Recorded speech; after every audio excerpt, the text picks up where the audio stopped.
बात अमिताभ बच्चन की। इलाहाबाद के सिविल लाइंस इलाके में एक स्कूल था, यहीं अमिताभ बच्चन पढ़ा करते थे। इसी स्कूल में एक दिन बालक अमिताभ को एक शरारत सूझी और उन्होंने पेंसिल से वहां की दीवार पर जी भर के लकीरें खींच डाली।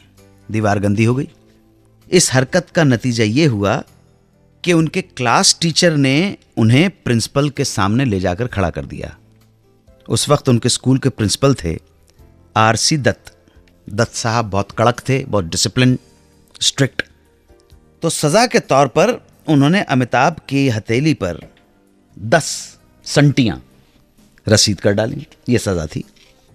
हाथ पर बैत खाकर अमिताभ बच्चन जाहिर है कि डर गए। प्रिंसिपल साहब का खौफ मन में बैठ गया और खौफ इतना बैठ गया कि स्कूल नाम से ही वो दहशत में भर जाते थे।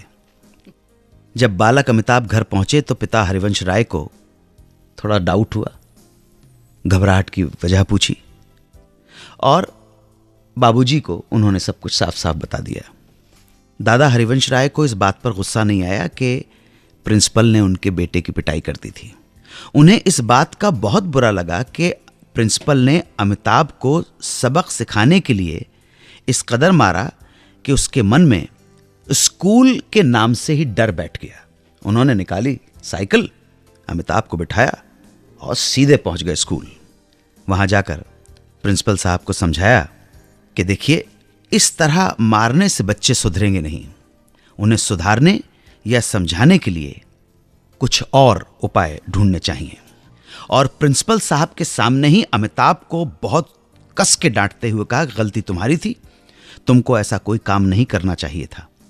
दोबारा अगर ऐसा कोई काम किया तो प्रिंसिपल साहब के साथ साथ मैं भी तुम्हें सजा दूंगा। इसलिए आज के बाद दोबारा कोई भी इस तरह की गलती नहीं करना, कोई भी ऐसा काम नहीं करना जिसकी वजह से तुम्हारे पिता को किसी के आगे सर झुकाना पड़े। ये किस्सा सुनवाया है मैंने अमिताभ बच्चन का। अमिताभ बच्चन ने हमेशा से अपने माता पिता का नाम रोशन किया है। ईश्वर उन्हें दीर्घायु प्रदान करे। म्यूजिक डायरेक्टर ओपी नैयर बनने आए थे फिल्मों में हीरो। स्क्रीन टेस्ट भी दिया। क्या हुआ, रिजल्ट क्या आया, जानने के लिए सुनते रहें सुहाना सफर विद अन्नू कपूर, सिर्फ 92.7 बिग एफएम पर।